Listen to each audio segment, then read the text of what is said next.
So for today's video guys, nag-fix day ko sa akong self sky matug eskwelahan. So mga diring dapita guys, nasakay di kog ever good kay matun na kog eskwelahan and it's around 7 AM na. Tas akong klase 8. So thumbs up das inday. Pero hapit na day to siya malate. So diring mga dapita guys, padulong na day ko ang nagdipolog, so giflex na ko ang view sa gawas. So atbang din na siya sa City Hall sa Dapitan City. So kung ganahan mo mga guys, nice juga yung Dapitan. So ing na ko kay Batsita. Hahaha.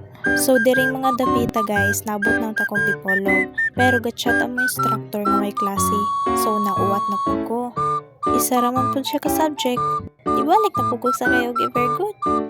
Yaga na niya. Sukot na si Inday.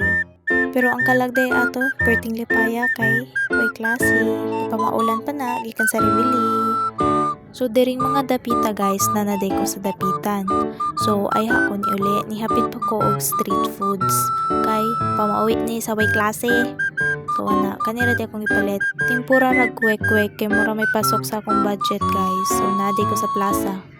So diring mga dapita na pangalot ko kay nauwat day ko ato. So sa pagkauwat na ko, ako na lang ikaon. So pagkaon og banat day kay way gati man nimo. Haha, yaga rang agi. So gitiwas rin din ako kung pagkaon guys kay muli na pugkok padong. So diring mga dapita, naglakaw na lang day ko padulong sa amua. So mura to guys, see you for my next vlog. Bye bye.